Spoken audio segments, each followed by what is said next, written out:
Staff and I went out to go see Minions, Rise of Gru. And I just have to say, it is fascinating to learn the history of how Gru rose to power. If you don't know Minions, they're these little yellow guys, denim overalls.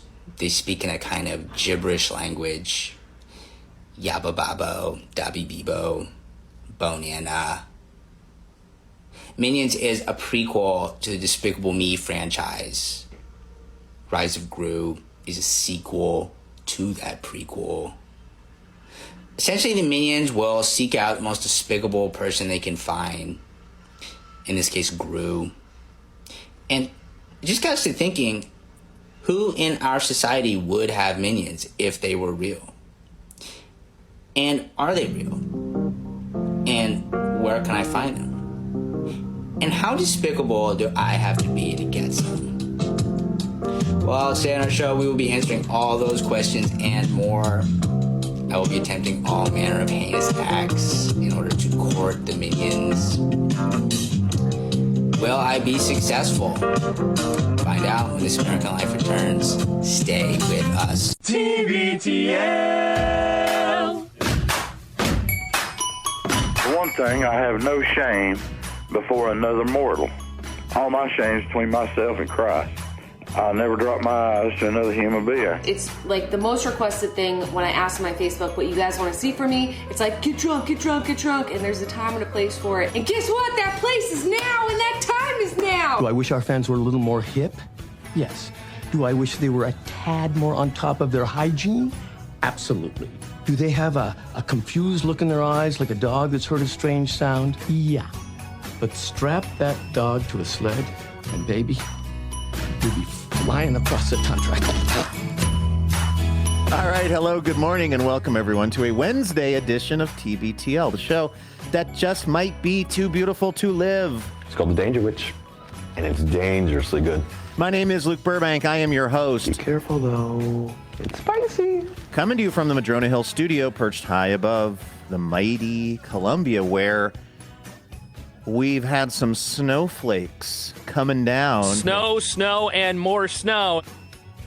Not seeing much accumulation, but that's the first time that I've noticed it this year. I think it is the first time this year we've had any amount of snow up here. It's a little chilly. We're running multiple heaters here in the Madrona Hill studio. They're all plugged into different parts of the room so as to hopefully not throw us completely offline here. As you might know, sometimes when I try to heat it up in here, it throws like one of the breakers, and then the internet goes away, and then TBTL goes away for a short time. But we're going to try to avoid that today here at episode 4666. Ooh, demony. In a collector's series. Let the fun begin. I was watching some television last night. Well, it was HBO, technically, but I was really enjoying it. I love television. I've got to have that thing on 24/7. I love the patter. I was watching two very different kinds of shows that I want to talk about. Also, a judge has officially weighed in on the question of if restaurants can call boneless chicken wings boneless chicken wings. These are the best Cajun chicken niblets I've ever had. What I learned this morning is that there have been a surprising number of times that real judges have been forced to weigh in on the question or the subject matter of boneless chicken wings. It's like there's a fair amount of jurisprudence around the question of boneless chicken wings. So we'll talk about that, and we'll talk to this guy. The guy is a nut bar. A nut bar. He is the longest-running co-bro of the show, maybe best known for his depictions of the tall ships. He's Andrew Walsh, and he's joining me right now. Good morning, my friend. Good morning. I'm not trying to be withholding here at the top of the show. I just really want to get to the top story today. I have so many opinions on this topic. Oh, good. And it's not even it's coming from a place of what I think to be just solid logic. It has nothing to do with whether or not I like chicken wings or boneless chicken wings. It's not. You're able to separate your own personal Yes. preferences from what you think is the obvious, clear sort of facts of the case. I feel like it's fun to get fake outraged over food topics, but this is not fake, my outrage. Well, why don't we do this, Andrew? Well, I Why didn't don't we want to do mess up the show. I just thought You're I would not messing up the show. Omaha. Oh. Why don't we call an audible here And we'll just talk about that first, and we can talk about my TV shows second. But I do need your help with one thing quickly before we jump into Niblet talk, okay? Right after we did our sound check this morning, you were about to start playing the intro, and I said, I've got to run and get this half and half out of the fridge here in the studio for my coffee. And I pulled out this half and half. Throw it away. Whatever the question is, throw it away. Well, more time for Niblet talk. So this says best if used by February 19th, Andrew. That's tomorrow. We've still got one day on it, but I will tell you this. I bought this a good while ago. This was in my house, and then at some point I brought it out here to use, and then I put it in the fridge out here. It's traveled, you know what I mean? It's been sitting out on the counter. It's been in and out of the fridge. It's been in actually multiple refrigerators just here on the property. So that's got me a little nervous. But then what I noticed is I also had in there this thing, something called Nut Pods almond and coconut creamer. The guy is a nut pod. The guy is a nut pod. A nut pod. Honestly, I know unrelated. a guy who can take care of those for you. Just cut them right out. And this one says, and this is unopened. This has never been opened. Wait, what is nut pod? It's a creamer. Okay. It's an almond milk so creamer. Non-dairy. Okay, yep. It's a non-dairy creamer. I think I got this, was I on a shoot somewhere? They gave it. I don't know. I didn't buy this. I don't remember purchasing this. Maybe it was in a gift pack. Were you at a Mariners game or something and somebody shot it out of a cannon, maybe? That might have been it. I don't know how this came into my life, but I remember thinking, couldn't hurt. So I threw it in the refrigerator here. It's been in the refrigerator for a long, long time. Now, it says best if used before June 22nd of 2026. Okay. So this is... Andrew. You're in great shape there. Andrew. Yeah. Do you know where this came from? You know? Okay, your nut pod almond. Do you know where the nut pod came from, Andrew? The guy is a nut bar. A nut bar. Do you know where this came from? Can I have a hint? Because I feel like I could potentially guess this. This isn't totally. You could absolutely guess this. So, okay, the first question is, let's do this. I'm really dying to have some coffee. Okay. So the first thing is, should I do the nut pod or should I do the half and half? Do you have any niblets that you can just think in there? No, of course. Well, it kind of depends unless you tell me that you got that non-dairy creamer someplace sus. Obviously, use that not sus. Because it still has 6 months to its use-by date, and it's not dairy, so it's less scary. And to be honest with you, it's 10 calories per serving. I love almond milk. My half and half is 40 calories per serving. So if I'm just trying to look smacks here, if I'm just trying to slenderize. Oh my God, you read that piece, right? The clavicular piece? Oh my God. Oh, Andrew, I knew all about clavicular long before that piece, my friend. But yes, I did read that piece. You had mentioned look smaxing on the show before several times, and then I did end up reading most of that piece. I don't even feel know like if that's... I don't think I finished it. I couldn't quite stomach it. I've been talking to, a handful of people about clavicular who found out about him through that New York Times piece. And it's like, I don't know how to explain it other than I just am so terminally online and I spend so much time on TikTok and just kind of it's not exactly the dark web, but it might as well be just kind of I don't watch that guy. He is, for people that don't know, sort of I guess the latest sort of incel figure although that's not technically his message of involuntary celibacy, but it's all feels like it's kind of in the same corner of the internet. He's a young guy who's obsessed with his ratio of his jawline and his shoulders and waist. And his whole idea is look smaxing, which is just looking what he thinks to be the ideal male through whatever surgical and testosterone related things that you need to do. But also and throws anything and anybody in life that gets in the way of that just aside, has almost no real human interactions. Totally. I mean, and is, it's all very, very bad and a very, very depressing thing to think about this being popular online. The thing that cracked me up, it's just so dumb, but mogging. Did you get to the part about mogging? I can't remember. Remind me, because it does. I guess part of his shtick is he, as a look smaxer, will then just go stand near people that he thinks are basically not look smaxing. I did get to that part, it is to basically roast the person who just looks like a normal person instead of how he looks. This is during his live streams, right? Because he goes out on the street, and I'm not familiar with the content. I haven't watched it, but like I haven't either, for the record. I'm not streaming or whatever you'd call it, like a clavicular session. But for folks who didn't read the piece or don't know what the hell we're talking about, this guy, obviously, he's also like an influencer. That's his main thing. They claim that he makes like $100,000 a week or something like that. And what he does is the content that he produces is him going out on the street, almost doing like person on the street interviews and interactions and stuff like that, and just live streams it for like something like 5 or 6 hours a day, they claim, and then they chop it up into little clips that can then go viral as they live on their own in TikTok. But it is a live stream, and so I got the impression that this mogging is something that he just sort of does like in cadence with his live streaming. He'll just that right? He just walks up to normies and lets the camera catch them both. Yes, and I hadn't seen that. I wasn't aware of that, but until I was reading the description of it in the Times piece. But it was this idea that, like, in his mind and in his world, he's so handsome that if he stands next to a less handsome person, it's a burn on the less handsome person. I gotta say, and that's called mogging. I don't mean to make it so personal, but like, I do sometimes get the impression that Bingo does that to me, and I kind of hate it. Like, I like it when he comes and hangs out with me, but there are times where he'll come and sit right next to me and then look at Genevieve, like, and get a look at this potato next to me. Well, Andrew, you could fight back against it, or you could monetize it. Have you thought about that? Oh, your button doesn't work. There it is.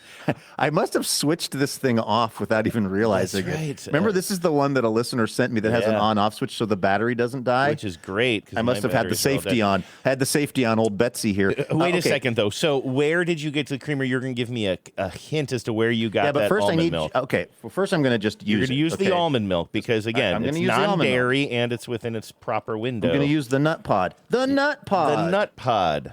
And then I'm going to tell you that this did arrive. This was shipped to me, and it was part of an assortment of things. It was an assortment. I'll call it an assortment. What's the minimum number for an assortment? 3? Ideally 4, but I guess I would. 4? I feel like it might have been 3 well, things. let me think. It might have been one thing, and then this nut pod, and then some literature, Andrew. That's kind of a hint. Okay. I know where it came from, but I will make my guess in a second. I'm retracting my opinion on whatever the hell we were just talking about, assortments. Assortments, because I feel like if you hand me a box of chocolates and there are 3 different kinds of chocolates in there, I think it's totally fine to say it's an assortment of chocolates. Okay. If there are 2, you would just say there's some caramel and some pure chocolate or something. 2, right? Here's what we can agree on. 2 is not an assortment. No, it is a couple, though. Yeah, it's a couple. A few is very different than an assortment. It's interesting how one more chocolate, and now we're in assortment territory. Can you imagine if somebody gave you something and said, here, I got you an assortment of chocolate, and it was just 2 different kinds? You'd be so pissed. They'd be like, well, I still give you free chocolate. You're like, I don't care. From a linguistic standpoint, I'd be mad. You know, I'd be like, when have you ever heard of an assortment of 2 things? I was listening to a podcast about a jazz record because that's the point of middle age I'm in now. And I have never actually listened to the show before, but I've been curious about it for a while, and they'll break down a single jazz record. I can't even remember the name of the podcast, but I was listening to them break down a Sonny Rollins record, and they had done a lot of chatting before they got to the record, and then of course, Genevieve walks in the room. Like, the only thing I would assume that Genevieve hates more than jazz is a podcast about People jazz. talking about jazz. I honestly I was cooking in the kitchen and she was in the other room and she wasn't supposed to come in. And I honestly think I would have been slightly less embarrassed if I had been like watching some sort of like risque content or something. Yes. Because like, her walking, like you see and hear yourself when somebody else walks into a room. You suddenly realize what you're doing. Suddenly the emperor has no jazz clothes. And like Genevieve walks in and they're just starting to break down and they call everybody cats, by the way. Oh, boy. Yeah, and she was in the room, and they referred to somebody as a cat. I was like, don't say that in front of Genevieve. And then they said something about a song, not like a bridge as in a part of a song, but like they mentioned like maybe an album being a literal bridge in Sonny Rollins' career or something like that. And Genevieve just said, oh, literally a bridge, and walked out of the room. Anyway, I should have been watching Silk Stockings. I know where Okay, you so got do you that. have a guess? Yeah, you got that from Wes at I PETA. got it from our boy Wes at PETA. I was just telling V's all about our Wes story on After These Messages last night, and about how I have this theory that organization is using, and maybe other PR I think arms it's. as I don't think it's a theory. I think Yeah. it's the case. I think it's what's happening. are using like automatic transcripts of podcasts, because we don't provide a transcript of TBTL officially, but a lot of platforms just automatically create them now, which is really great. And I think that PETA is just going around scanning or putting out an alert for any text where podcasters are talking about PETA, or their whole thing about feeding two birds with one scone instead of killing two birds with one stone or whatever. And I wondered if me mentioning all of this on After These Messages will trigger a response from Wes. I didn't even think about that. That's a really great little kind of experiment. Yeah. I'll look forward. Now, of course, this is going to end up on Wes's radar, because now we're talking about PETA once again. Yes. But by the way, I think that the nut pods showed up when they sent me the feed two birds with one scone mug, and then because I was vocal about really wanting one of those Rat Pack hats. Oh, did they send you a second one, or they sent you a second package? Wes sent me a Rat Pack hat. Wow. And I love it. I wear today. I'm wearing my Burbs hat. The Burbs hat. 'Cause I feel like the Burbs is back in the discourse. You know, they rebooted it. I did. I'm sort of. Genevieve wants to watch it. I don't watch that much like kind of streaming television style shows anyway. I don't know what to call it in 2026. So I don't know if that would be the one that gets me to sit down in front of the TV. I am a little curious, but I also, I don't want to be like a "you ruined my childhood" thing. I don't care that they rebooted it. I just don't know if it just holds such a warm, fuzzy feeling in my memory that I don't know if I need a new adaptation of The Burbs. See, the thing for me is I also probably won't watch it, because, I don't know, I've got a lot going on, Andrew. I'm a very busy person. But also, I didn't understand the movie The Burbs when I watched it. I thought it was weird. It is weird. Like, when I was, I don't know how old I was when that came out, but basically I was like, I like Tom Hanks in things. And there's a new movie called The Burbs, and it's got Tom Hanks in it. Therefore, I'm guessing, had he already done Big by this time, or had he already I just remember seeing that movie, maybe Peter and I renting it, from Cragen's Pharmacy, and expecting it to be just, I don't know, a straightforward comedy, and it was anything but. Now, I wonder if I watched it in adulthood, if I would have a very different read on it, much like the book Catch-22 by Joseph Heller. I wonder if I watched it now, I would really dig it. But there's nothing sacred about the movie The Burbs for me, because all my memory of it is being a kid and being confused. Yeah, I remember maybe being a little confused the first time I saw it, but liking it and being really surprised at how it ends up. By the way, I don't want to spoil it for people who haven't seen 1989's The Burbs. I'm trying to also put this. That's when it came out? Yeah, 89. But I'm trying to figure out kind of where that fits. You asked me a question about where it fits into. I'll do Tom Hanks, IMDb. Let's see here. By 86, he's done The Money Pit in 86. Oh, yeah. He did Dragnet in 87. Big is what you asked about in 88, and then 89 comes The Burbs and Turner and Hooch. You might even say two sides of the same Tom Hanks coin. I would assume. I don't know if I've seen Turner and Hooch all the way through, but yeah, The Burbs is a dark ass movie. And who's the oh darn it, Luke, who's the crazy old guy in it? Bruce Dern. Bruce Dern will give you nightmares in that. Well, this is Andrew, you talk on the show, and we are going to get to Nuggets talk here in a minute, don't you worry. Or Niblet maybe talk. We've By the way, done it. Maybe we've done the intro. We can do. Here's my review of this Nut Pods almond and coconut creamer, a French vanilla flavor. It's better than not having anything added to my coffee, but it's not, for me, it's not scratching the itch of like non-curdled half and half in my coffee. That's still, I was really hoping, honestly, for one thing, I'm looking down into this, I think maybe Addie got me this coffee cup. It's peanuts. It says, "I feel strangely confident today." Oh yeah, and what do you call that kind of a milk? Is it called a milk? Like milk glass, or milk glass, I think is what it's called. Right? The mug that Luke is drinking out of. It's kind of white. 80s, yeah, but I think that I just learned this because our friend Broadcast Barry is apparently picking me up some milk glass coffee cups in China, or he did. Oh, nice. Yeah, we have a very special relationship, Andrew, that involves me sending him photos of a pillow that has embroidered on it. Do I look like I fly coach? So we're communicating at a different frequency than you and him are, and he's retrieving things from China for me now. Wow. But I thought they were called milk glass because you put milk in them, but it's because they're white. It's that almost, Kind of not quite, but milky. almost translucent, Yes. white, milky, what would otherwise be ceramic. Yeah, I haven't seen that in a long time, but that brings back memories too, and it's got that kind of classic old font too. I really like the cup. Now I'm looking at the coffee. The problem for me right now is that the nut pod creamer it's separated in there, right? Like it's not bad. It didn't go bad, but it doesn't, like when you mix in a little bit.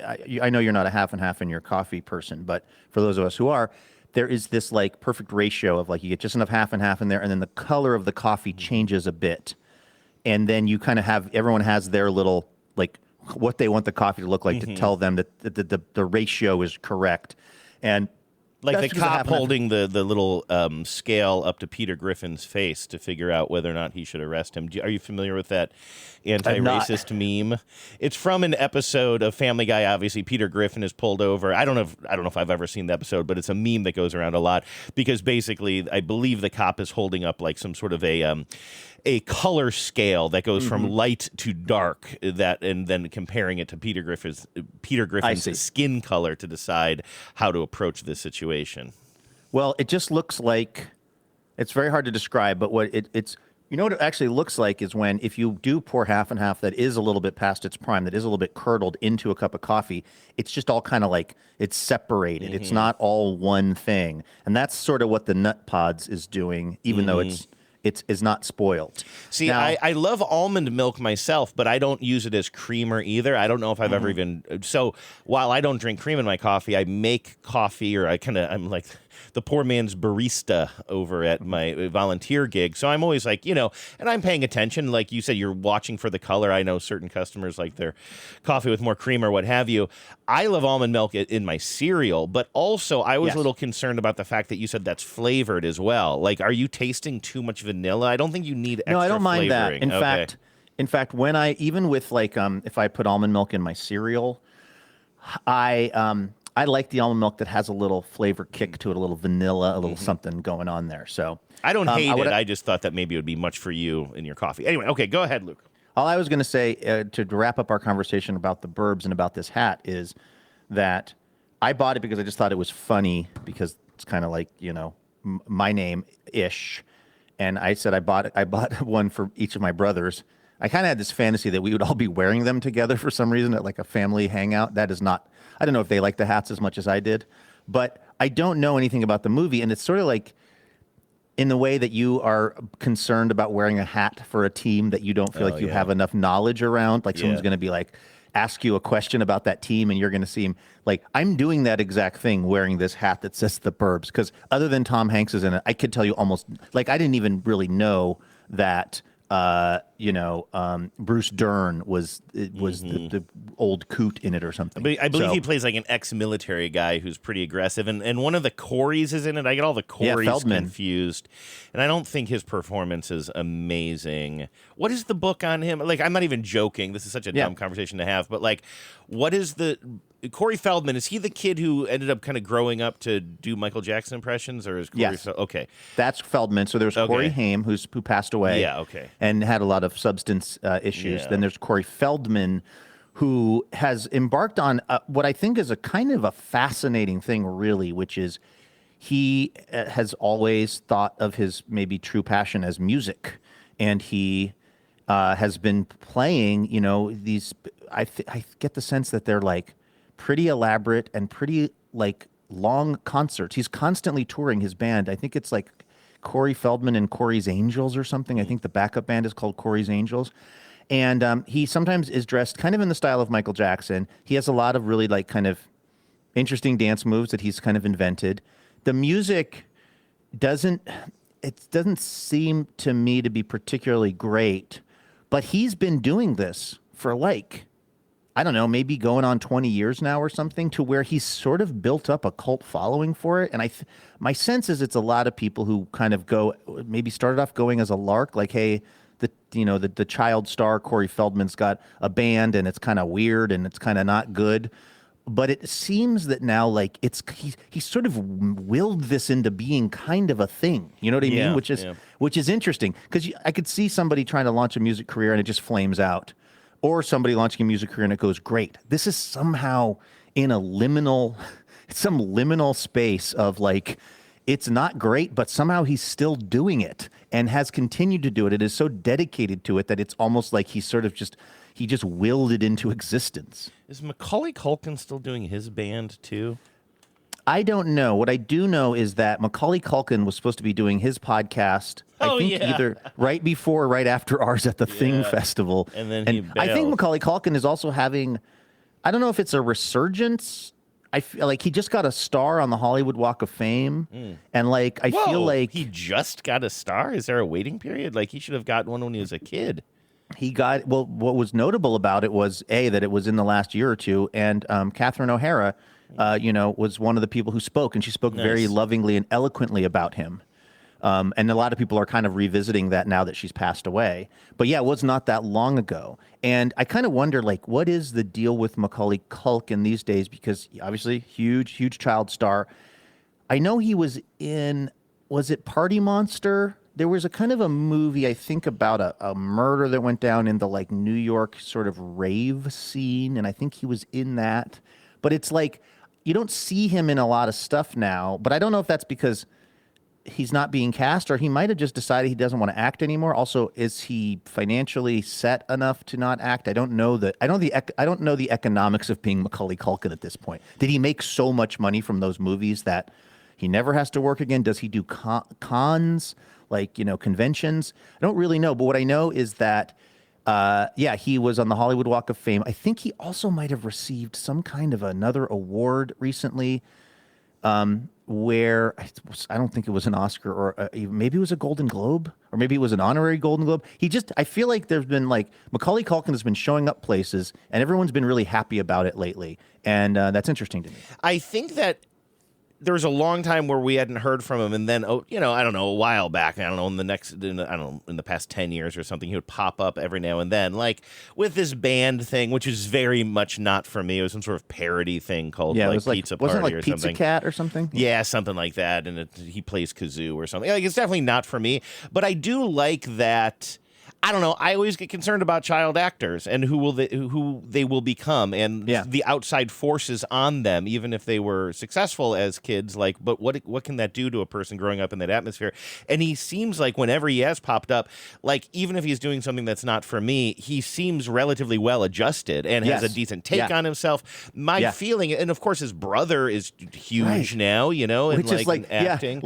So crazy that his brother has an Oscar. Yeah, right? Did he get that for the movie where they go to Poland? A Real Pain. A Real Pain, yeah. So anyway, why were we talking about this? He's married. His wife, I think her name is Brenda Song. I think she is like a performer. She might have been like a Disney Channel person in her own right. Okay. They've got a family. Things seem to be going just fine for him, So glad to hear it.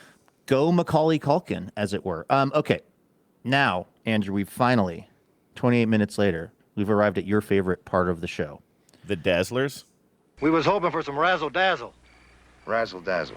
That's right, man, razzle-dazzle. On your mark. On your mark. Get set. Get set. Now ready. Ready.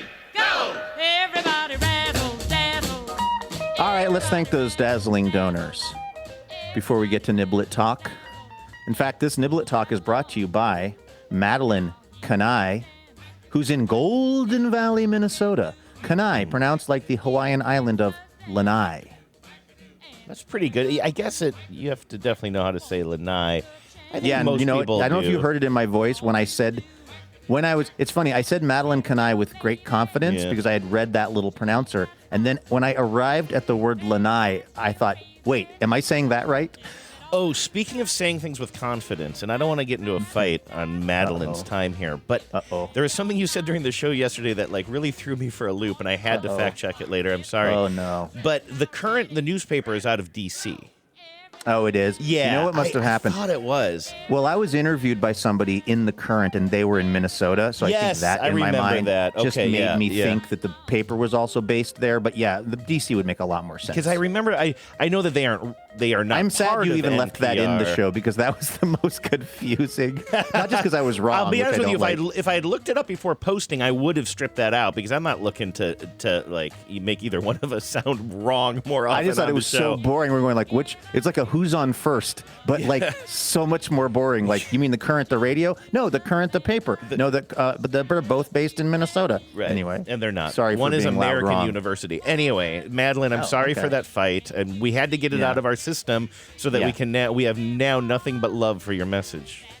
Yeah, I consider Madeline having built a bridge, kind of like in that jazz podcast Literally, that you were listening she to. literally built a bridge. She was able to build a bridge here between you and I so that we can really kind of focus on the task at hand, which is reading Madeline's message. Cobros, you make the world a kinder place for this middle-aged mom type. I love you all so much, and I'm thankful for your diligence in spreading positivity, light and humor every weekday. We all need those things more than ever now. Here in the Twin Cities, my family and I moved to Minnesota just months ago from New Jersey, and having your voices in my earpods has given me the comfort that I needed during the stressful process of selling, buying, and moving homes. You especially helped me get through the days of driving our 3 dogs, 3 chickens, and our 13-year-old son, August, to our new home. The TENS community is full of gems, and we feel lucky to have you in our lives. I look forward to meeting my fellow Minnesotans when we start to thaw out in the spring. Thank you again, Cobros. What you do is so important. Aw, that's sweet. a really nice message. And that's pretty exciting, Madeline, that you and the whole brood have relocated. That's a big move to go from New Jersey to Golden Valley, Minnesota. With 3 chickens in tow. My hope is that August was wearing like a straw hat and overalls with like one shoulder strap sort of like not quite fastened right. Wait, maybe that makes him a member of TLC. Am I trying to make him a farmer or a member of TLC? I'm not exactly sure. It depends on... a lot of it has to do with the straps. Yes. Does he have both straps? If both shoulder straps, he's in Little House on the Prairie. And if he has one... He's considering, but then deciding against chasing waterfalls. Yes, Andrew, I don't want to seem distracted here as I was reading Madeline's message, but I am. Do you see what I'm doing here? I don't mean to seem binocs? distracted here as I pick up my binoculars and start looking out the window at something that is unrelated to the business at hand. There is a giant pod of black dolphins. No kidding. Swimming in the Columbia River right now. I have never seen anything like this. Have you heard of black dolphins before? Or are you just describing they're them? either the smallest orcas I've ever seen, and I don't think they come down here, or they're not like the normal gray color of, maybe they're a porpoise. I don't know the difference really. They're, think about the color of like Flipper, the dolphin, right? Mm-hmm, gray, yes. They're not that color. They're darker. They're black. But they're, like, I was seeing this kind of just, like, I don't know what you'd call it, like a wave pattern out there that's really unusual. And I thought, is that just the wind on the river or whatever? And then it just kept happening. And then I got eyes on it, and it is this massive school of these porpoises or dolphins. And I can tell because they're all coming out of the water, right? They're doing that thing where they're like not breaching so much, but you can just see their backs. That's how I know it's not, I don't know, a really large salmon. And they are just going nuts out there. And I am totally and completely blown away by that because I didn't know that was a thing that happened in this river. So sorry for that little allusion to something that nobody listening to this could see, but I need to share that with you, Andrew, because I'm kind of having my mind, and now there's like, oh, this is so interesting, Andrew. Giant, like flock of seagulls, not the 1980s band who ran so far away, but what's happening is now there's a giant flock of seagulls that's now descending on the water where the dolphins were doing their thing, because my guess is they were chasing fish and maybe the fish were jumping to get away from the dolphins, and now all of these seagulls are flying in to try to get the fish who've been brought to the surface. It's a friggin' David Attenborough film happening out here right now, and I'm underqualified to be describing it. So anyway, let's get back to the real work of TBTL, Andrew, which is the donors and Niblet talk. Maestro? Okay. Damn it. I ran so far away. I wanted to swap out the music. If you had just like 2 more seconds and I could have had this queued up. Oh, believe me, all I want to do is stare at these. I promise you, this song has like a 48-minute intro before they even get to the get to the meat of the matter. Well, you can just start. This is our donor music for our second donor. Okay. I just wanted Gotcha. it ready for Maestro, and I was like, literally like 2 to 3 seconds behind it. For some reason, Spotify took an extra second to open, which is another reason I should move over to Tidal, according to my I friend hate Aaron. Spotify so much, Andrew, so very much. But I use it because it's, now where all of my saved stuff is, my little playlist. I saw a really interesting thing the other day about basically why music criticism kind of doesn't really matter anymore. And basically, the story was Pitchfork is going behind a paywall now. Oh, really? Wow. Yeah. And wow. it was so somebody was using it kind of as a moment to talk about music criticism and how like it used to be obviously a pretty big deal, whether it was Rolling Stone or wherever you would get because what was happening is you would be maybe thinking, hey, should I go spend $20 on this CD? Like going to see a movie. Is it worth it? You'd read a review that says, hey, this album is great. But because that's not how we experience music anymore. Music is now free. We're not free, but we stream it. So you pay the money to Spotify, and then you get all of the music. So you're not like, hey, should I invest in this CD? And so that has rendered it pretty much meaningless. But what's filled in the void a little bit is music reaction.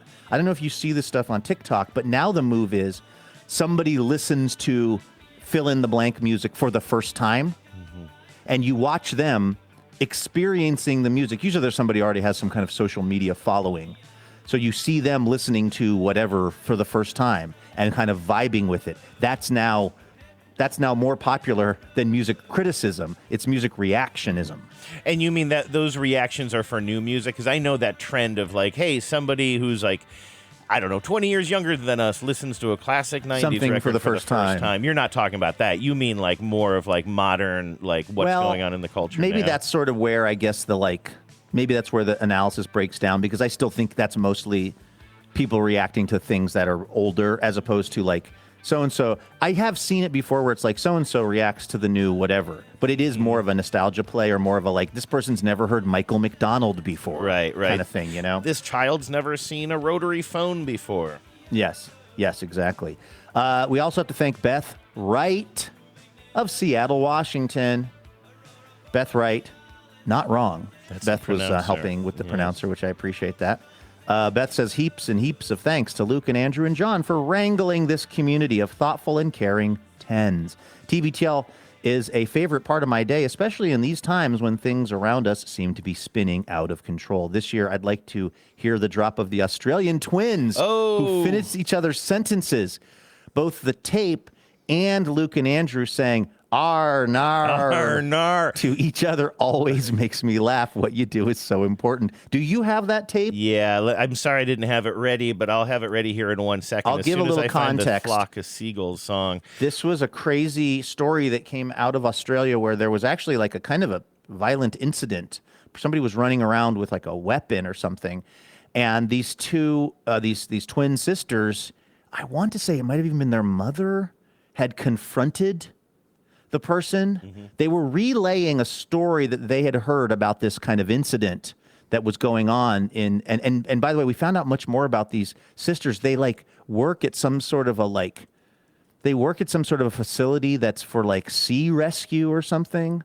Oh, They're that's like, right. Yeah, good memory. Yeah. Like they run some kind of an operation. I don't know if it's an animal rescue of some kind they're involved in. And this is a thing. They've been in the news before because they finish each other's sentences. They have just spent so much time together and they're twins that this is just how they talk. Like one of them starts a sentence and the other one finishes it. They just so happen to be two people who were close to this kind of violent event and then were called upon to like react to it. But this isn't the first time they've been in the media for their unique speech patterns. Yeah, now the version that I have on hand is the parody version that you and I I think we're doing an imitation of an imitation when we're say "ar nar," and I'll play that in a moment. Wait, the parody version, we did a parody version of them?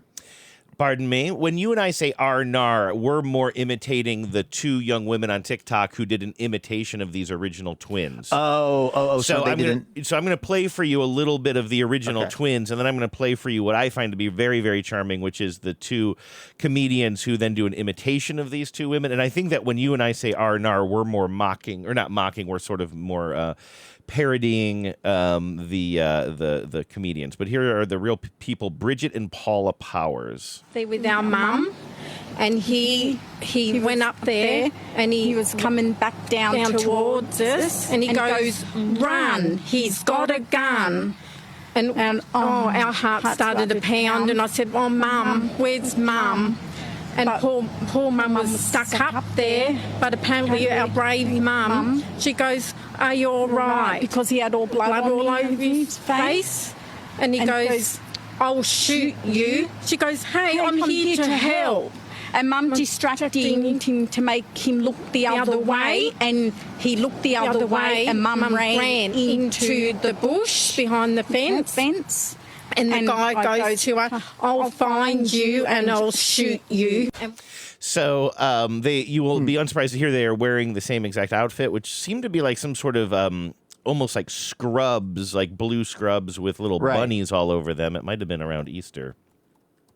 And that was the original folks. Okay. Here's the TikTokers where they say, "Arnar." We were up on Steve Irwin Way, and all of a sudden we thought, "Run, he's got a gun. Where's our mum? This ain't no fun."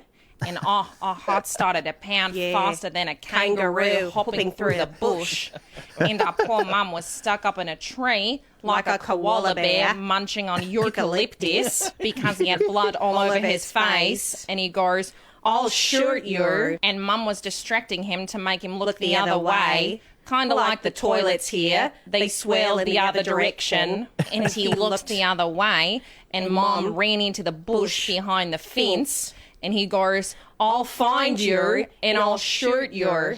And we went, "Arnar." That Arnar. I can't say "oh no" in regular conversation anymore, so I try to only say it around Vives because it always comes out, "Arnar." By the way, the backstory on them, they're known as the Twinnies. It's Paula and Bridget Powers. They're known as the Twinnies in Australia. And I do think the pair met Steve Irwin in a chance encounter after helping a green sea turtle who had been stranded on a beach. After the meeting, he offered them a job at the Australia Zoo. Their rescue organization, established in the late 1990s, focused on rehabilitating injured seabirds, such as pelicans, kookaburras, and darters, with thousands of birds. Anyway, so yeah, that's the story on them, and I forgot that there was the people doing the impression of them. Which is pretty genius. That's where the R&R comes from. I'm also speaking of naturalism, Andrew, and the natural world. While we've been talking, I've also been trying to figure out what I was just seeing in the Columbia River, and it's crazy because there are no reports of like dolphins swimming in the Columbia River or really of porpoises. Apparently there are some harbor porpoises that stick around sort of like the area where the Pacific Ocean kind of meets the river. But like, I swear to God, you saw me looking through those binoculars. I was looking at multiple pods of what looked to me to be like dolphin kind of things. You know, they had the little fin and they were doing the thing where they're going up and down. Did I just hallucinate something? Am I a cryptozoologist now? What am I see? What in the heck was I just seeing out there that apparently doesn't exist? I didn't want to say anything, but as you were using your What's in that binoculars, I was looking at the back end of the binoculars because you were sort of facing the camera, and I see that somebody has taped two little pictures over the lenses, and I think That's you were happened. stereopticoning, I think, right there. I got completely pranked. Well, listen, Beth, thank you so much for supporting the show. What you do is so important as a listener and as somebody who's helping with the finances of this thing. So thank you to Beth and to Madeline for being our dazzling donors today.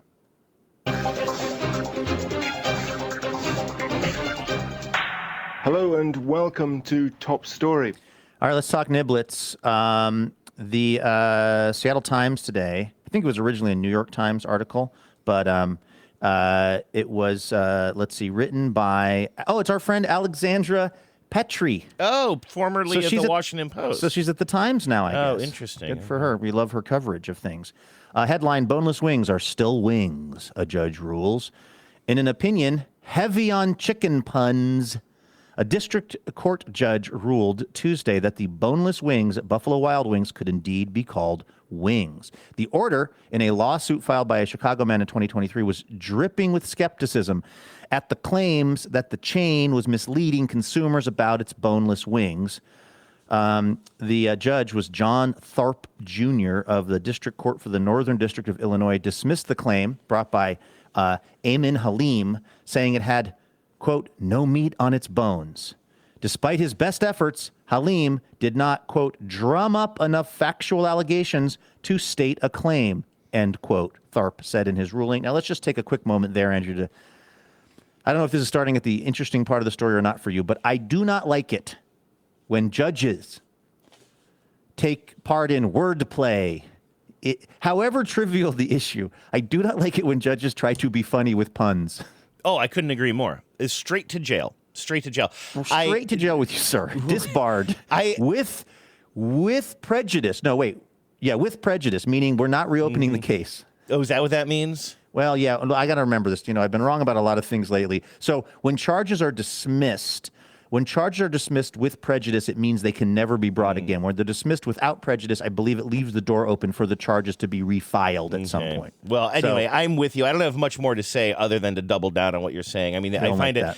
I don't like this ruling. Spoiler alert on my opinion on the ruling. Oh, you don't like the ruling? No, but also it really and again, it's not about some sort of fake outrage. Like I love this food and you're disrespecting it. This has nothing to do with anything even regarding that, but.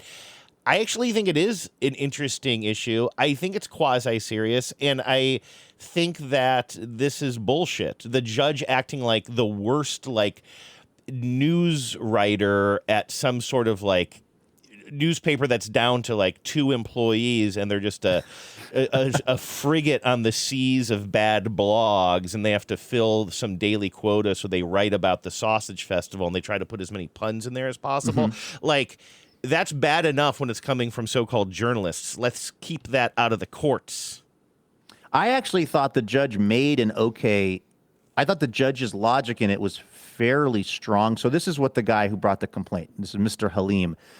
He said he bought boneless wings from a B-Dubs in Mount Prospect, Illinois in January of 2023. He thought he was buying chicken wings that had been deboned. I'm going to be honest with you, Andrew. I think for this whole time when I've ever heard boneless chicken wings, I think I also kind of assumed that was the case. Although if you think about it for 2 seconds, that's so obviously not what's going on here. It's a chicken tender type of deal. So it's usually a piece of thigh. And honestly, if we haven't talked about this on this show, we've talked about it on other shows, and this is something that's been literally adjudicated before. And that's why I kind of know a little bit about it. It's kind of like they're taking thigh meat, cutting it up, preparing it, and then calling it boneless wings. In this case, they're saying it's breast meat. Oh, or breast meat. Okay, yep, sometimes breast. Yeah. Halim sued Buffalo Wild Wings, saying the chain deceived its customers by labeling its products as boneless wings when the chain instead uses breast meat, which is cheaper. Boy, this is the first I was learning, by the way, that the breast meat is cheaper than the bone meat. Oh, I would think that the bone... Well, I mean, the whole invention of Buffalo wings was because, the story goes anyway, that, you know, Pete's Anchor Bar in Buffalo, New York, somebody said, well, these chicken wings are like, there's no use for them. Nobody wants to eat them. It's too much work. And they're cheap. We got to figure out something to do with them. And that was isn't that your understanding of the origin of the buffalo wing? That back then it was like, it was cheap because nobody wanted them. That sounds right to me. I think that's the origin story. But, you know, our taste in these things then change a lot, too. Like, I'm going to be making just a little spoiler on my argument here as I approach the bench. But I'll allow it. I'll make an analogy later in my arguments to cuts of beef and how they're different. But it's like, back in the day, I'm pretty sure I have this right, like... ribeye steaks. Ribeye steak. Those, I think, used to be like, I think my grandfather's generation were kind of like, ribeye, that's like too much fat. Like, that's not the good cut. But then, you know, here in 2026, that's my preferred cut because, you know, I like the marbled fat or whatever. So I think our kind of taste in these things change. Yeah, I could see that. So this guy, Halim's point is that, or his, I guess, allegation, if you will, was that he was not getting deboned chicken wings. He was getting breast meat, and he would not have bought these boneless wings. I mean, for the other thing is, like, no offense, but this guy's truly got to get a life. Like, this is, this is the kind of lawsuit I feel that you bring when you're dealing with some other kind of emotional and maybe, I wouldn't say mental issues, but like, this feels like displacement to me. This feels like something is not going great for this guy. maybe in some other areas of his life. So this is where he's taking it out. I mean, I kind of assume with cases like this, because I hate the way it sort of has to be told, like so-and-so made this argument, like he was a consumer who was lied to or something. It's like he doesn't really care that much. I always think it's somebody who actually wants industry standards on this, whether it's a law firm or whatever, so they get the person, because you need a person to say that they were damaged in some way, so it could be that. Right, he was the test case. He was because I would ideal... take it up if they wanted me to be the face of this. I would say, I would sure. love this. Because here's my deal. Here's my deal. If you go to a restaurant, and like we were just talking about steak, if you go to a restaurant and you order a ribeye steak and they bring out a filet mignon, or I don't know, or let's just even say it's like, I don't know really the prices of steak that well, but like let's say you order an expensive cut of steak and they bring out a different cut of steak that is a lesser value. You can't do that. You're ordering a specific cut. A wing is a wing. I don't understand why you can call a breast a wing, because wouldn't you think this lawsuit would be different if somebody was suing like some sort of a, like, say, upscale steak house chain? Totally. Yes. If I ordered a filet mignon and they brought out some, like, you know, some sort of, again, I'm also the worst person to be weigh in on like what the less great cut of steak is. Yes, you're right. If somebody ordered, how about this? A better example. If somebody ordered caviar, somebody ordered $1,000 thing of caviar, and then they just brought out some like weird salmon eggs that they just, you know, were whatever, $1, you'd be like, well, of course you can't say it's one thing and then bring out another thing. Buffalo Wild Wings disputed the claim, saying that the context clues make it clear that the nuggets cannot be made of wing meat and that the wing refers to the style of cooking, not a chicken's body part. In his order, the judge sided with Buffalo Wild Wings, saying a reasonable consumer would not think that boneless wings were made of wing meat. What do you think of that argument? I think it's total bullshit. I don't think that a wing describes how something is cooked. I think a wing describes the part of the animal. It's quite literal. Like a breast is a part of an animal. A leg is a part of an animal. A wing is a part of an animal. The way it is prepared is buffalo style. You could say buffalo style. And the thing is, we also have other words for this, because you might be thinking, and I don't know if you are or not, well, we can call them chicken fingers and nobody is confused by that. But we also know that chicken fingers don't, I mean, I guess chickens do have claws. I will actually sometimes buy chicken feet for like stock or something like that. But like that one, I feel like nobody really thinks it's a finger because nobody is selling fingers, but people are selling wings. It is part of the chicken. And I can also prepare wings differently. I often do, you know, like wings are now a part of food, and they're very different. They are dark meat. Breast is white meat. It's a different cut of meat, and a wing does not describe a style of cooking. If I go to the grocery store right now, I can buy a bag of raw chicken wings. They're not cooked, but they're wings because that is the part of the chicken they are. The way it is described is this is a buffalo style thing. Call them niblets. Call them chicken smileys, like in that Portlandia skit we played the other day. Make up some, and I'll even throw fingers in there as well because it's kind of ridiculous. But if you think that undermines my argument, then throw that one out too. Don't call them fingers if you don't want. But like, there's a million different things you can call these things, but don't call them a part of the chicken that they're not. I'm really furious about this, and I can tell it pisses me off that not only did they get it wrong, but they're like the judge is just kind of like being cutesy with his copy. Now, one other thing, which I don't think this is going to carry much weight with you. The judge said, okay, if the plaintiff is right, then reasonable consumers would think that cauliflower wings are made, at least in part, from wing meat. He said, but they don't. Because, of course, we all know if there was like a cauliflower, buffalo-style cauliflower wings, we know that it's cauliflower that's going to be breaded and cooked in the style of like a buffalo wing. But people don't think that it has wing in it, so therefore the judge continued on with this idea that like people are not legitimately confused about this. But well, then people shouldn't call them wings. I'm looking at that wing place that I used to go to, or I went to a couple of times, and became a topic on the show because they don't accept cash or something. And I wanted to make sure that they... Oh, yeah. Or no, they do accept cash, but they charge extra for using a credit card, so I wanted to make sure they accepted cash. It doesn't matter. But they serve some sort of a cauliflower... Oh, here it is.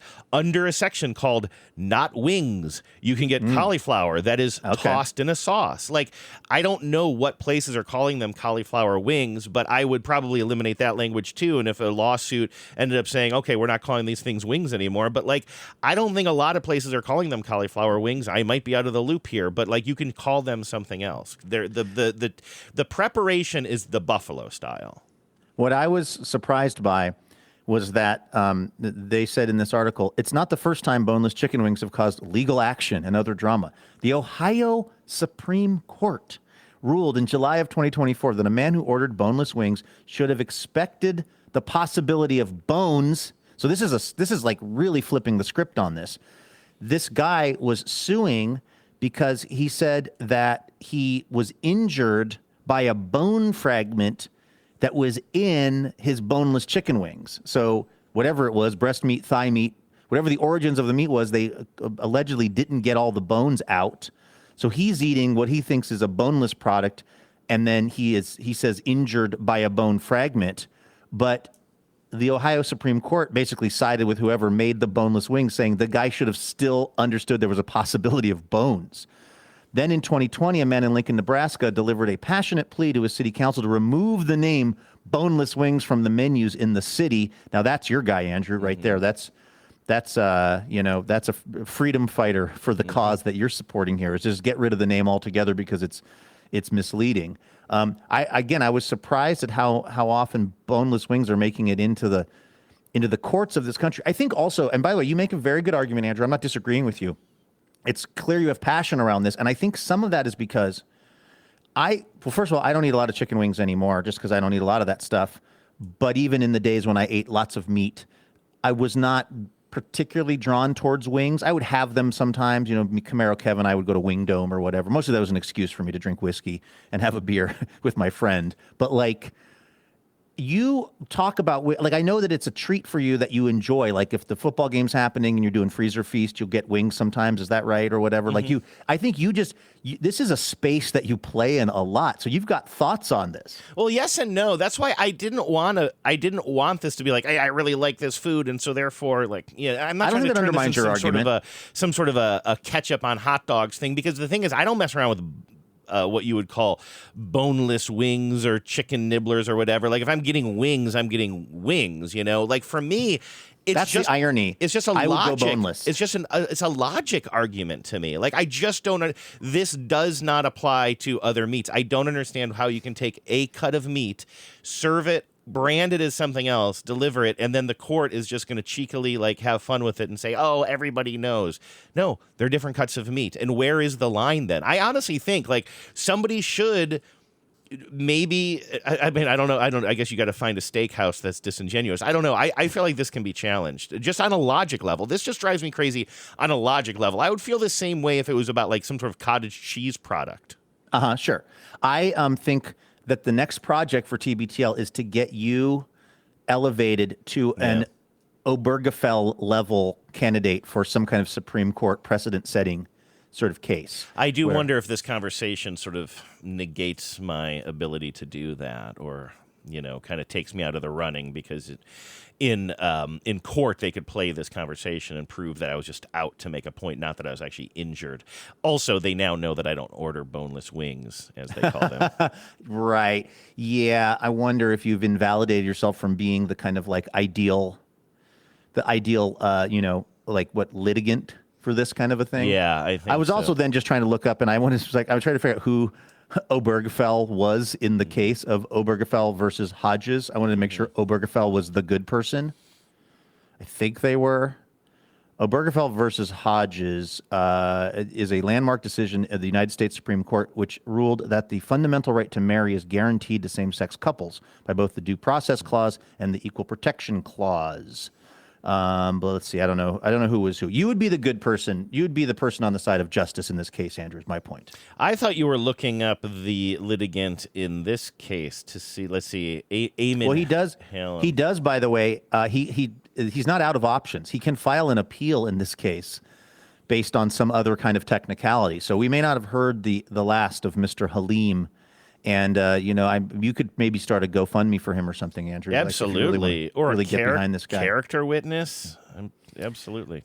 I have a question for you, which is: have you watched the show The Other Two on HBO? I know you've pulled audio from it. We played some. We started with some tape yesterday from there, talking about Bagel Bites, which was living in my head. Well, here's what happened to me last night. I was supposed to be reading books for Livewire prep, which I did for a couple of hours. But then I decided instead I should watch some television because I was very excited about the debut of this new show on HBO. In fact, HBO got me to re-sign up for their bullshit to watch this show called Neighbors, it's a documentary style series about like truly unhinged disputes between neighbors. Yeah, every time I open up HBO, it pushes that hard on me, and just the idea of that show gives me an anxiety attack. It's weird. What kind of? Oh, was that an 1111 text you were just sending there? It was. Okay. I was getting one. It was weird. It's weird to me what kind of anxiety producing television I like and don't like. There's certain kind of reality television that like, it's just like, oh God, that's so uncomfortable. I wouldn't want to be in that situation. I don't want to watch people in that situation. And then there's ones that like, I just, for some inexplicable reason, feel differently. And this is one of those, you know what I mean? Like, I don't know why neighbor disputes in Montana don't stress me out to watch. I think it was from one of the producers. It's not a Safdie brother, but it was also somebody. Well, the first I saw of this, I remember that they were like from the producer of whatever. And it was one of those kinds of things that I tend to like. I can't remember what show or what kind of cinematic universe, but it was like a person who was already kind of like okay by me based on, and they knew that very much, I think, when they were like using that person as the bait. They're like, a certain kind of Luke will like this. And I will say that the show is actually shot in a very interesting, artful way for being one of these kinds of shows. There's this one scene, so that there's two big disputes happening in the first episode. One is out in Montana, where you've got these two neighbors. They're in very rural Montana, but there's a dispute over some land that everyone has always kind of used to get to some other land. It's a road, but this one guy technically owns it now, and he's put a gate up so people can't get to their horses. And it's just kind of, so that's one dispute. And the thing is, everybody in that dispute is all kind of like, they're all kind of equally, I don't want to say bad, but like, it's like, who am I rooting for here? Is it am I rooting for the, what's the conspiracy theory, the super crazy one? Where goes one, we all, oh, you do know about it. It's the thing that brought Marjorie Taylor Greene in. QAnon. Oh, just QAnon writ large. Okay, yeah. There's a QAnon guy. It's like, am I rooting for the QAnon guy or the guy who's just MAGA? Oh, sure. You know what I mean? Yeah, it's like there's nobody who's kind of great in it as far as like their politics and their whatever. I'm trying to figure out who I'm rooting for in this. And then they cut to the other thing was in Florida, some big dispute over this over this beach. So you've got all these people that own these multi-million-dollar homes, and the beaches in front of their house are technically private. And then there's this little sliver of public beach, and there's all this fight about, where a chair can be on the beach if it's technically going over into private land. And the private people have like hired this weird dude who just wanders around the beach yelling at people about their beach chairs being slightly onto the private beach. Ooh, I could do that job.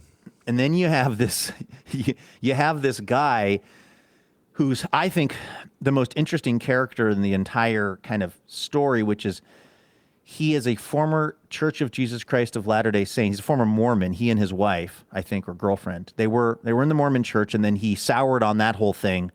And so he started going in and secretly filming like Mormon rituals that you're not supposed to do.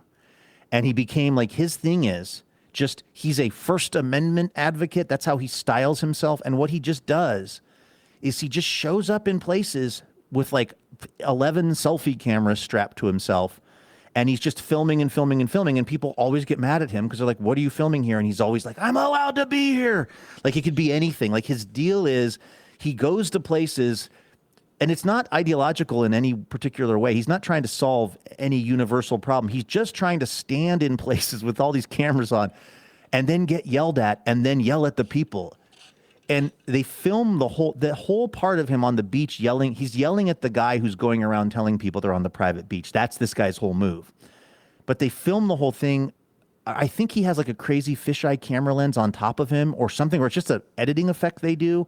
But I almost just want you to watch this like 4 minutes, Andrew, because from a cinematography standpoint, it's one of the most interesting things I've ever seen. It's like it keeps switching from perspectives of like this weird overhead shot where his head is all big and his body is all tiny. And then it's like cuts to his camera and then cuts to like the camera that somebody else has on him and then cuts back to this other one. It's just visually really stunning the way they put it together. The little trailer that they always play when you open up HBO is very stunning. I will say that. That's why I was like, ooh, what's this? And then I read the description. I'm like, oop, and for that, I'm out. Not for that. Not for you, huh? No, anyway, any kind of reality stuff, especially if it's got confrontation built into it. No, thank you. Now, yes, it is reality and definitely has confrontation built in. And I will say this too, like I found it really entertaining. I'm definitely going to keep watching because it reminds me almost of like, it's about the confrontation, but the way it's constructed reminds me a little bit of like American Movie. Like, which we play a lot of audio on this show. That's the story of Mark Borchardt trying to make a horror film in Wisconsin, where it's the quirkiness of the characters is really highlighted. It's not just pure, like everyone just yelling at each other all the time. It's actually mostly not that. It's mostly a dive into the lives of these people who have clearly taken something much too seriously, and then kind of what their life looks like when they're not standing on a property line yelling at someone, but rather are home on their computer trying to figure out who left a comment or making a salad with their family. And you know what I mean? Like it's really a sort of it's a character study about people more than it's a show about people yelling at each other over lines of property. That being said, there was a couple things that I was like, well, this was very much staged for the show. Oh, now it's not.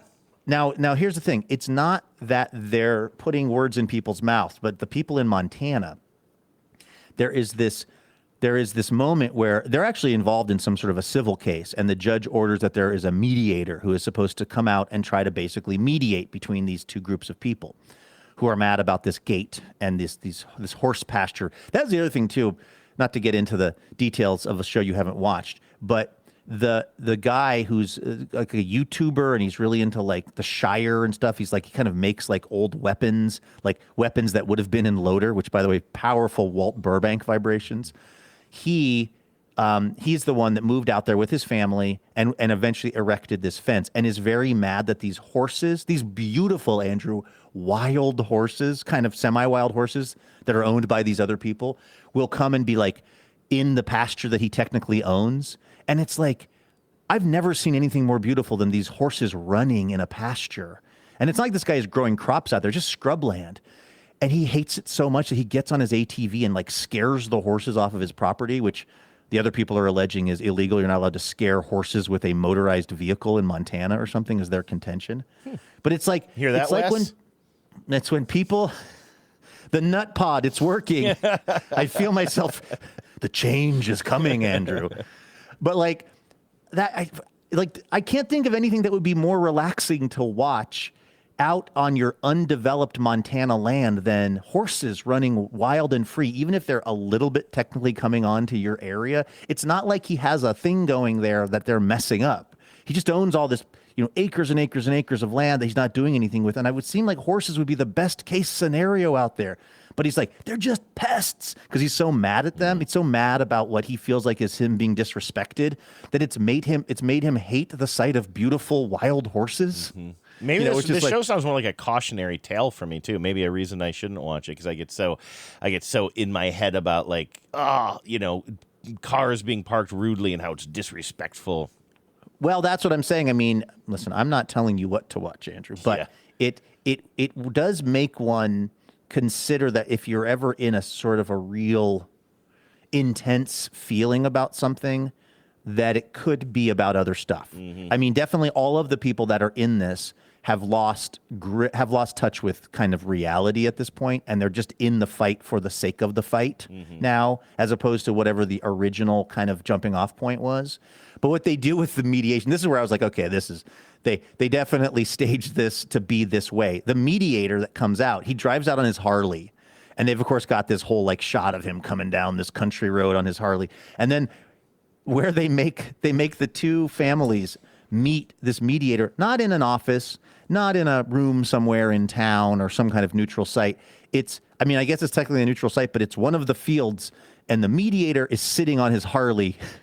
Oh, and they have to come stand on either side of his Harley and talk. And I was like, well, that's not. Listen, sadly, I've been involved in some mediations in my life, Andrew. And that it doesn't go down with someone sitting on a Harley. No. That's never the place where the important mediation of a civil legal matter is going down. It's never somebody on a Harley. So they clearly did that just for the optics of it. Yeah, that's ridiculous. You did ask me before if I've seen the other two, and yes, I have seen it. It's really good. In fact, the fact that you hadn't seen it, I think, illuminates something that you told me before the show yesterday. Had you never seen the other two before? Well, I thought I had seen some of it. And so what happened was after I got done watching Neighbors on HBO, I then was in the HBO universe and I was like, let's see what else. Because what they're doing with this Neighbors show, by the way, is they're dishing it out on a weekly basis. You know, they're not, I guess that's HBO's thing, right? They don't let you binge. So I was kind of like, well, that was 29 minutes and now what am I supposed to do with the rest of my night? So I was clicking around and I saw the other two and I was still buzzing off of how funny that intro is that we played on, was it yesterday's show? I think it was, yeah. Bagel Bites TV. And I was like, I have a sense of what I thought the show was, which is I knew it was about basically like if you were the siblings of like a Justin Bieber, like, and you kind of had your own hopes and dreams, but now they were sort of eclipsed by this wild success of your younger sibling. What would that look like? And maybe I just watched clips of it because I had never watched an episode of that show from beginning to end, but I was going crazy last night. Like I was reaching out to family members going, do you have HBO Max? Let me share my password with you. Like, I feel like other than playing the audio from, and by the way, maybe we talked about this and I totally forgot about it, but like, I think I'm 3 episodes in now. I think it might be one of the funniest, most well-written shows about internet culture that I can remember. It is truly hilarious to me. And and also it helps that I was for a while kind of a wannabe actor type. So the whole audition culture of that world is something that I'm keyed in on, but like, it's so funny. I feel like it should have gotten so much more attention when it came out. It's funny. Now, keep in mind, I haven't seen this. I think I watched maybe the first season when it was fresher, and I think it went on to do more seasons. So I'm not trying to make it sound like this is super top of mind for me, but what I liked about the show was that it wasn't as cliche as you would think. If you're making a show that is sort of about a Justin Bieber type, but really more about what does that do to the people around him and his family, what the other two refers to his siblings. In other words, when you have a super, super, super famous kid in the family, the other kids are the other two. And they have their, they have their own careers that they're working on. And as you mentioned, one of them is an aspiring actor, but he's like trying to do other jobs while he's trying to land roles while his little brother is super, super famous. But what I love, and you sort of mentioned when we were playing that tape yesterday, that you thought it was really funny how the main character, not the main character, but in that piece of tape, Chase Dreams, is like, everything's good. I actually really like the fact that he's not a toxic little snot. He's a really sweet guy. And I think that makes the show so much more, first of all, watchable, but also interesting. And Molly Shannon is great in this. I mean, you kind of forget that, like, Molly Shannon, like, it's a really, really great role. And, like, she is a loving mom. She's not just a stage mom. You know what I mean? But there's part of that in her character. I just think that there's a lot more depth to these characters than you would expect from a show if you were just to describe this premise. No, you're absolutely right. Like, there's every time you think it's just going to go with the most archetypal character, like this is the bad person, this is the good person, this is the dumb person, this is the smart person, it always veers just a little bit, or there's just kind of a moment of humanity from them. And everyone just seems so perfectly cast in the, Ken Marino as Streeter, his agent. He's really broad. He's probably the broadest character, I think. He's probably the broadest. I'm just like such a Ken Marino fan that it's just kind of like, he's sort of doing Ken Marino things in the show, but I'm okay with it. Like, I was constantly doing some medical intervention for this kid. Like, oh, he can't talk, we're dyeing his tongue. It's got to be pink. Like, teen girls don't want a gray tongue, whatever he says about it. He's like always doing some weird stuff to this kid. But like, again, and also just the, like, maybe because I'm still watching it close enough to when they made it, it still feels pretty relevant to me. And the way that they really captured perfectly a kind of a moment of internet culture as well. Because I mean, their little brother, Chase Dreams, he is a kind of a creation of internet culture, really. And so the way that they play that out on phones and stuff, and they have this sort of arranged dating situation that he's going to be part of with a kind of a Zendaya type, and then they have to break up, and just the way that it all is unfolding on social media, like things are evolving so quickly that you could be watching a show that was made 2 years ago, where it feels like the way that they portray the social media version of our world would already be kind of outdated and already look kind of silly. Yeah, it didn't feel that way to me watching it last night. Yeah, like when The Simpsons, I always think it's a mistake when The Simpsons tackle, I guess we've talked about this before, when they tackle like a trendy issue of the moment, because it takes them so long to get that show out. It already feels old when it comes out, and then it just does not. That's the part of that show that does not stand up, is when something is except some of them now are so of an era that they've gotten back into the column of funny because they're so specific, like that wings drop, not the boneless wings, but the drop from that show about the band Wings. I'm just like, oh, I love how this is so 1992. Yeah.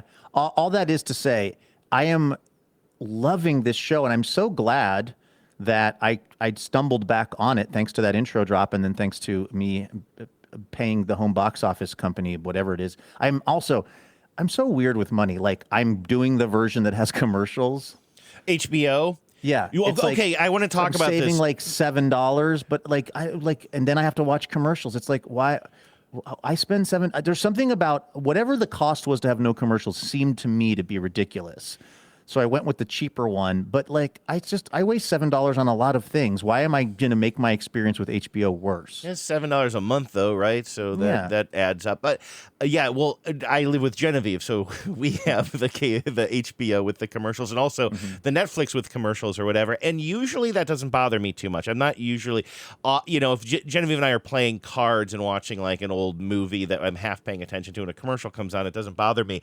But this is actually, I was wondering if we would talk about this today or not, because I don't know if it's fully relatable, but I was watching a movie on HBO yesterday, and for the first time, the commercials, like, one of them pissed me off so bad. Like, I yelled at the computer because I was watching something I don't usually watch, and I'm very unfamiliar with like French New Wave cinema, and I think that you're a little bit more into it. I don't know if you took a class or whatever. I mean, no, I just dated someone who really liked Band of Outsiders. Okay, right. Yeah. That's the extent of my knowledge. That's on my list, actually. I downloaded that the other day. I have that. I've also just been like, oh, man, there's so much actually I want to talk to you about. Because I've heard totally coincidentally that some other friends of mine are doing the same thing, and we did not talk about it ahead of time. But I do think there's something about the media landscape that's going on right now that is driving people like me back to BitTorrenting and like having movies. And I had a couple of hard drives that I had movies and TV on, and I spent over the winter, this project of like sort of like reorganizing them and downloading more things and completing some series and collections, because things just seem too fleeting these days. Like, we're just putting too much power in the hands of HBO to decide whether or not a movie will be on demand for me tomorrow. And I think that I instinctively started doing this project, and then I heard from, I don't want to put anybody else on blast in private conversations, but from other people, like husbands of friends of mine, who are like, oh, my husband's been doing the same thing. Like, he's been just like, I want to know that this movie or series will be on my hard drive for years to come. And I think unrelated to that, Luke, but do you remember, I'm going to get to my HBO thing in a second here, but do you remember a week or I'm sorry, I don't know when I brought it up, but the time was maybe a week after Christmas or so. I needed a new solid state hard drive for this purpose, because I was sort of sorting all my stuff out. I had an issue with my television. I needed to bounce a bunch of files. So I needed a very large, like not even very large these days. I was looking for a 1 terabyte solid state hard drive, external hard drive. I have a few of these things. I knew exactly what I wanted. And I drove to 5 different stores around Seattle, and I called a few. Nobody had it. I ended up going to that Office Depot, and it looked like they had it on the shelf, but when I took up the empty box, they said, we don't have this anymore. And I came home, and I even went online, and I went to the actual manufacturer's website that day, and they were out of them as well. And I was like, it must have just been the Christmas rush, the holiday rush. Have you been following the news on this? You mentioned it yesterday that they're getting more expensive. They were getting more expensive, but then yesterday, an article was published that said both it's Western Digital and is it Seagate, the two huge external hard drive manufacturers are sold out for 2026 already, Luke. What? It has a lot to do with AI and all of these companies needing as much. It happened with RAM and processing power first. I guess like RAM sticks were selling out. And for me, I'm like, how is this consumer electronic being sold out because of AI?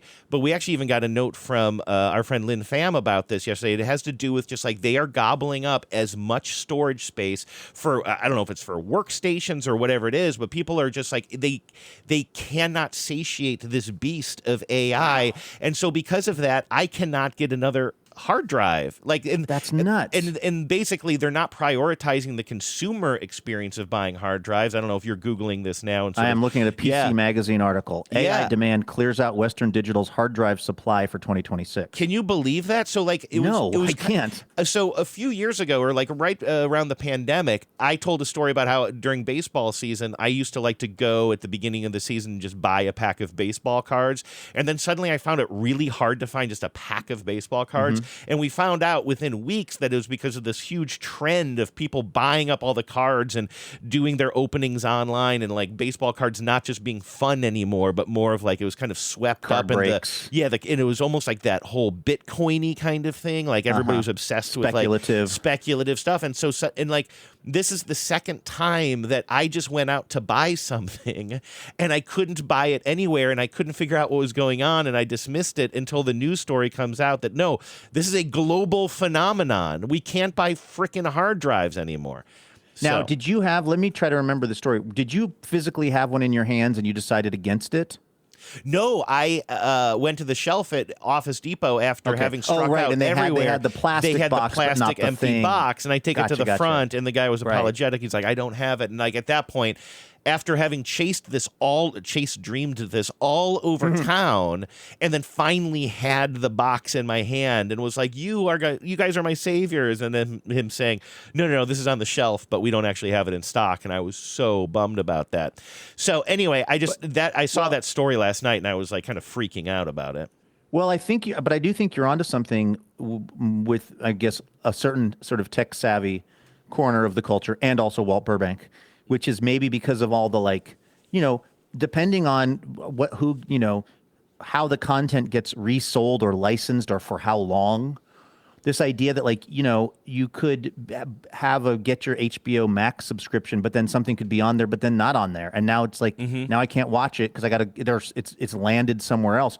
In fact, when I was clicking around HBO, the way that I ended up on the other two was because they have a whole category called Watch Every Episode, as opposed to, and I guess what that means, that could mean a couple of different things. One is just, this is not new enough content that we're going to try to parcel it out week after week.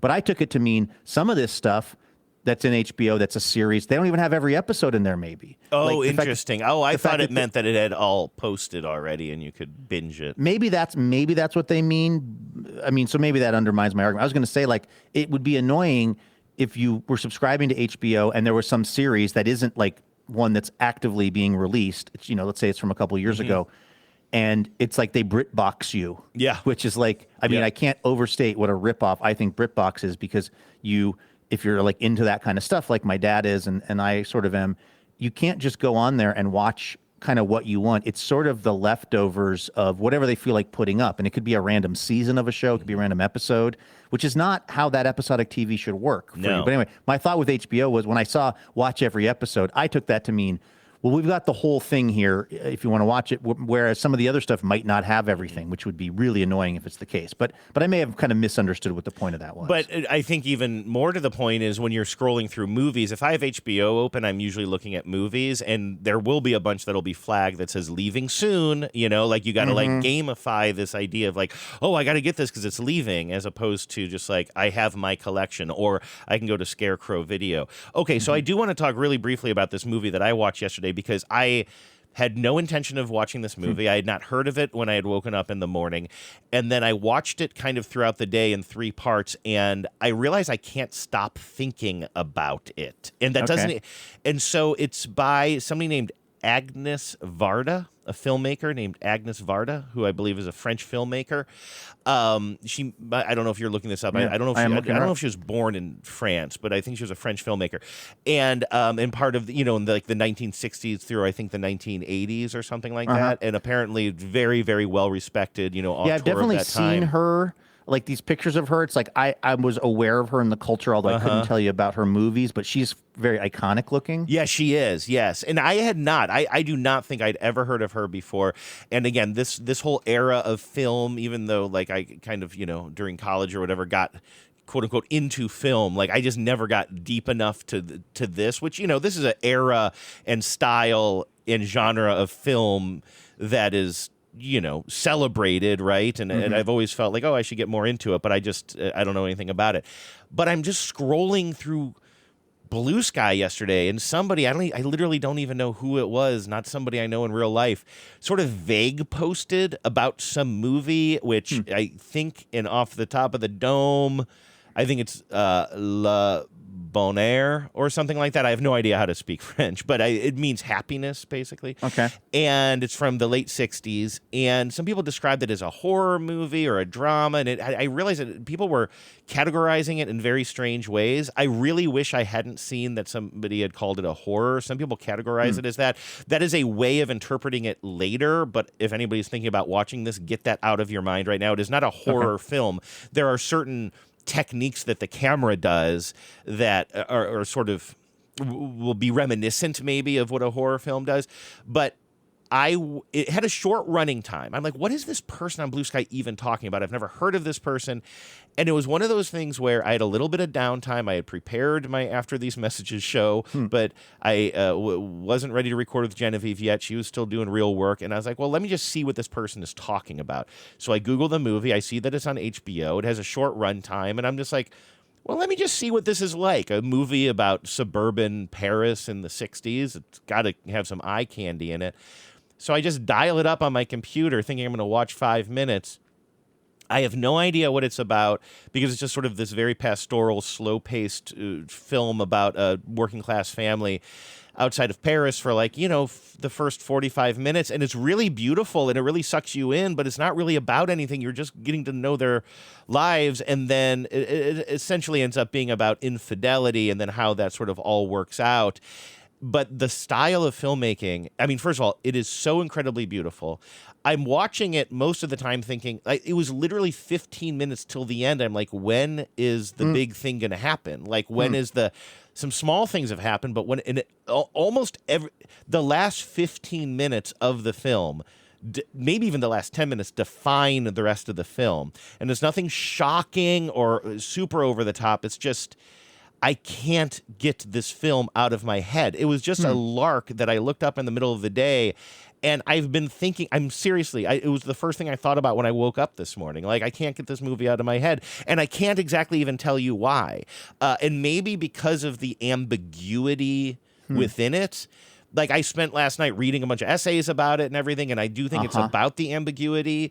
But to me, it leaves you feeling a little bit cranky and confused, but in a purposeful way. You know what I mean? Not in a way that it's like, I don't know about this movie. I think it's supposed to leave you feeling a little bit confused and I think angry. Although a lot of different people have different interpretations of what she was saying with this. I'm kind of surprised. I'm watching a trailer for it now. I'm surprised it's in color. For some reason, it's as I'm hearing the description of it, I'm thinking like, oh, this is going to be black and white. But yeah, I'm watching it. Just the visuals, the sunflowers. Yes, it is the so scenes, beautiful. And it looks really cool. Well, I will probably check this out. I got to... Be careful of the commercials, though. This is what I was going to say. Oh, you're in the middle of this beautiful, slow-moving, like, passionate scene. And she does something really cool because color was new then, Luke. She doesn't fade to black between scenes. She fades to red sometimes. She fades to green. Cool. It's really interesting. But then it'll just be fading, and then all of a sudden, it'll be the most modern, yell in your face. The one that yelled at me was, I'm not going to swear because I want to keep it clean today, But you know what I didn't need was a very sensitive scene just ending, and then right before it fades, suddenly Howie Mandel. Oh no! Some sort of hormonal. What is the word I'm looking for? He's got Howie Mandel. Howie Mandel. He's got hormonal problems. You know how there's a certain Arnar. You know the look of men of a certain age in this day and age who are taking all of the testosterone and hormonals and everything else. Yes. And like I don't know what's going on with him, but he's still just got he's wearing mirrored sunglasses, telling me I should play some sort of quiz game on Netflix. But something about going from 1967 France to just suddenly like the cheapest commercial in my face. I screamed at Howie Mandel. I was serious. I was like, I can't remember ever being so pissed at an ad break. That sounds like such a rough kind of, record scratch of just like the experience you're having of just living in the world of this film. I'm guessing it's a relatively quiet world. Yes, so It's quiet. sort of, and not just any commercial, but something that's probably in a lot of cases not making life actually better for people, which is like people shooting themselves up with a bunch of tea so their body isn't doing the thing that it's supposed to probably naturally kind of do. He was advertising something for Netflix. I just think that he's got that look of it was some Netflix quiz game that you can interact with. I think it's a reboot of that internet phenomenon. What was that game everybody was playing online during the pandemic? That was a quiz show. Remember, it was one guy. He would host a quiz show and we could all play it. I forget the name of it, but then I think there was a crazy story with that too. I think there was like an aftermath of that, like he quit or got fired or something. And it became a whole kind of a thing. But yeah, I remember that. I remember everybody was playing some kind of online quiz together for a while. This is complete left field, and we probably need to wrap things up today because I still got to read the rest of Chuck Klosterman's book. Hey, by the way, we're doing Livewire tomorrow night at the Alberta Rose Theater. Chuck Klosterman will be there. Annabelle Gurwitch will be there as well. And it's going to be a fun night. Maybe so it we'll is see some of you there. Klosterman. This is interesting. A friend of ours was saying Klosterman, and Genevieve was like, "Isn't it?" Privately to me, she said, "Isn't it Klosterman?" I always said Klosterman. That friend of yours was right. Right. Okay. Good to know. I'll tell you. And I know this because, I've interviewed him before, but also because I've been bouncing between reading the book Football and listening to the audiobook. And he reads the audiobook and he starts by saying, "I'm the writer, Chuck Klosterman." Okay. But then it's funny because I've also listened to other interviews with him where they're calling him Klosterman. And I'm like, you guys, you're embarrassing yourself. Oh, well, I embarrassed myself here on the show today. And also the person who gave me the book is our friend Rachel, who did interview him as well. And so I'm glad, because that was my concern. Genevieve was like, I hope she didn't mispronounce his name in the interview. But she clearly was well-researched, and Yes, I she was judgy. Yes. But anyway, I need to finish reading that book before tomorrow night. But all that is to say, actually, speaking of Chuck Klosterman, I was listening to an interview with him this morning when I was on the treadmill talking about the book. And he's been doing the rounds. So he's been on Pablo Torre. He's been in a million places.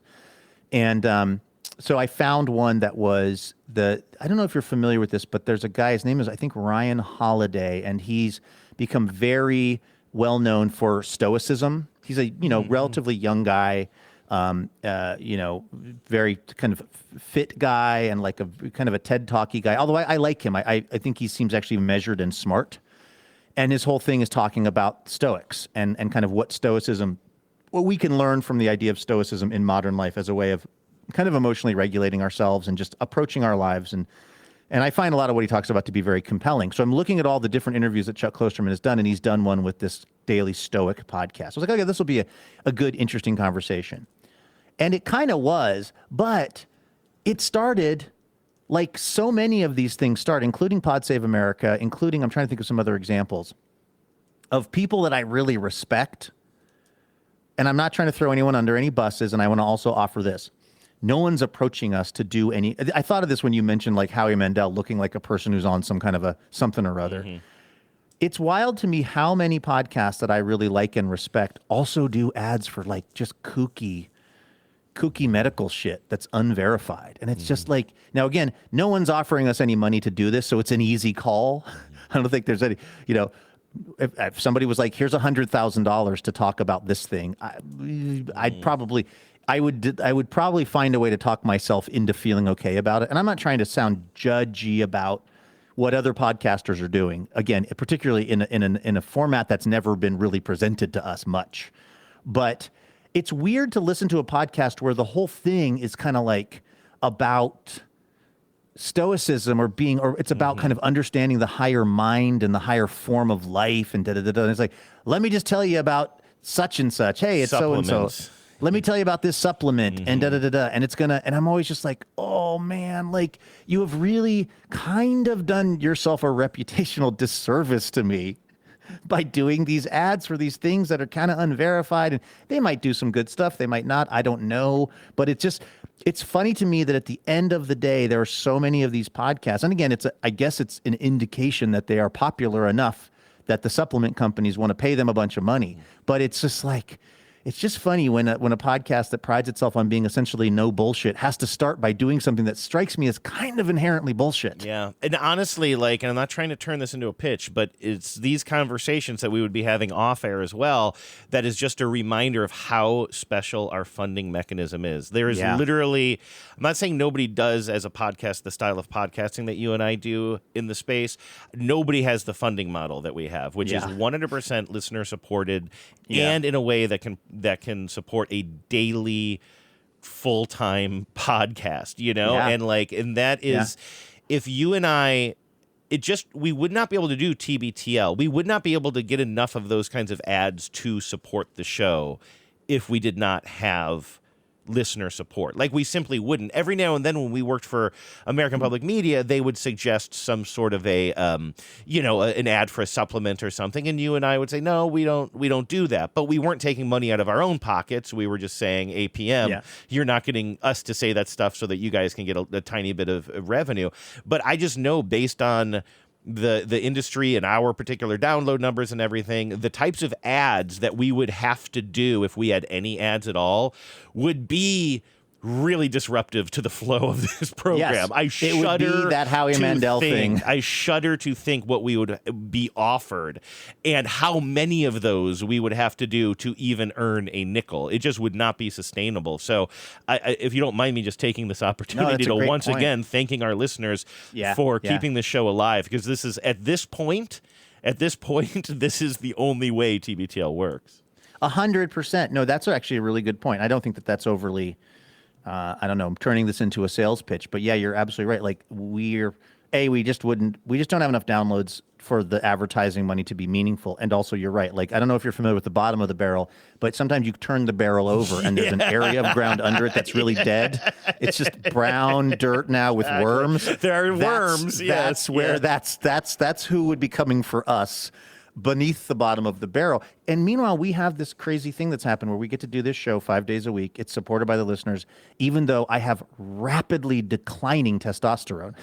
That can be fine. That can be okay. A lot of these hosts, their testosterone levels are very high, and you can tell, and they're very active, and they're living their best life. I'm living my worst life, but that's okay within the context of TBTL. Yeah, we're the crying podcast. We don't need no testosterone. That's By the way, right. Speaking of worms and this podcast, at some point, will you?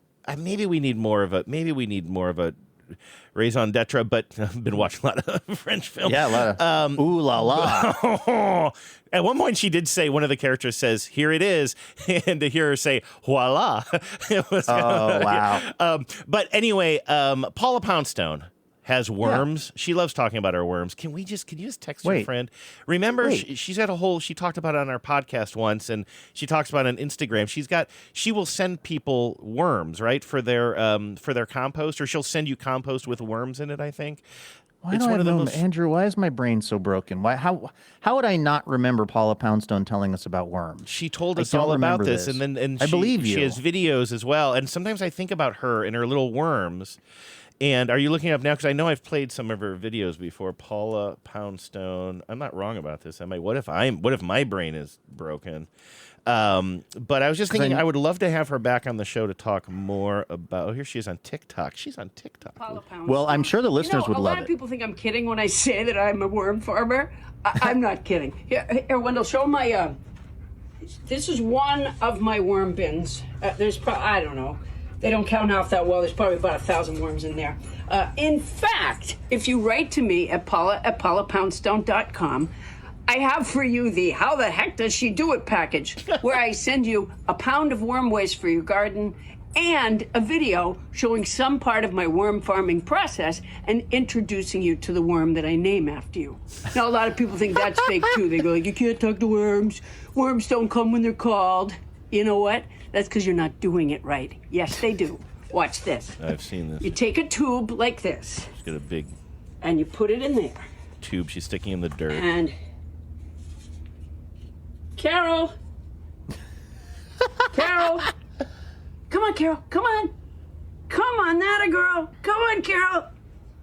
There you go. The worm Good came girl. up the tube. William, I was calling Carol. Okay, so anyway, yeah, confirmed that she doesn't sell you worms though. She sells you the worm mud or Waste. Dirt or waste. Yeah. I mean, I don't know if we talk. I can't believe you said we talked about this with her. That's where I learned it. Remember, she came on to talk about the Alan Rickman encounter that she had in the restaurant. Oh yeah. Okay, sure. so that had gone viral. That and I remember. Had read That I remember. Her story online about that, which I didn't know about. So she came on to tell us more about that, which was. Honestly, just one of my favorite episodes. I just remember laughing so hard during that entire episode. I'm going to be back on Wait in like 2 weeks, and who knows, maybe if the stars align, maybe Paula will be one of the other panelists. I don't know yet, but if not, I'll reach out to her to see how the worm farm is going. I would really love to have her back on. She seemed game. I mean, she's listen. I mean, put a quarter in her. It's like if you can get her. The thing with Paula is she's always touring. She's always traveling for work. Yeah. She's sometimes a little bit hard to pin down, but if you get her on the phone, you and I essentially can both just slowly back away from the microphone and take the rest of the day off, and she will absolutely entertain and delight the listeners. Oh, she's the best. With minimal input from us. So anyway, all right. Well, that's going to do it, I think, for today's episode of Old TBTL, but we're going to be right back here tomorrow with more Imaginary Radio for all of you. So please come on by for that. In the meantime, everybody have a great Wednesday. Stay safe, take care of yourselves, and please remember, no mountain too tall. And good luck to all.